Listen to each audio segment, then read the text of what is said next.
બની છે. હું આપને જણાવું કે લાસ્ટ અકસ્માત પછીથી અમે ખૂબ કડક એસઓપી રાજકોટ કોર્પોરેશનમાં દાખલ કરી છે. ઘણા લેવલ ઉપર અમે એના રેગ્યુલર ચેકિંગ્સથી લઈને વેરિફિકેશન ઓફ ડ્રાઇવિંગ લાઇસન્સથી લઈને ઘણી વસ્તુઓને ચેક કરીએ છીએ.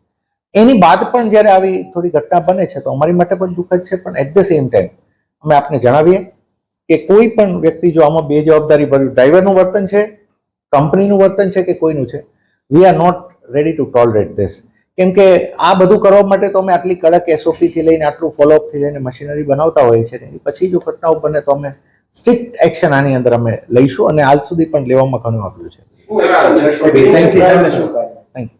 એની ઉપર હું આપને જણાવું છું કે અમે આની એક જવાબદારી નક્કી કરી અને પછી જો એજન્સી હશે તો એની સામે, ડ્રાઈવરની જો પર્ટિક્યુલર ભૂલ છે તો ડ્રાઈવર સામે it has to be seen કે ક્યાં ક્યાં કોની જવાબદારી. માની લો કે ડ્રાઈવર છે, બધી રીતે એને એજન્સીએ પોતાનું વેરિફિકેશન કર્યું, પછી ડ્રાઈવરની ભૂલ છે તો then driver will be punish. Sir, આ પ્રકારના ડ્રાઈવર અને કંડક્ટર બંને મુસાફરો સાથે બહુ ગેરવર્તન કરતા હોય છે, વારંવાર ફરિયાદો આવતી હોય છે. એમાં હું આપને જણાવું કે જ્યારે ભરતી કરે છે એજન્સીનું જ ક્યાં કામ લેટેસ્ટ આમાં એકદમ આપણે જજમેન્ટ ઉપર એ રીતે નહીં આવી શકે. આપણે એ જોવું પડે કે કેવા છે.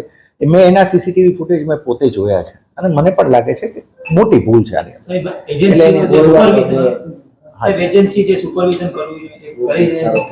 પછી આની જો હું આપને કહું, એક વખત આપ રિફર કરો અમારી એસઓપીને. આપ જો one of the strictest SOPs on city bus operations એ હું બહુ ખાતરીથી કહી શકું છું કે છે, કારણ કે મેં જાતે બેસીને બનાવી છે.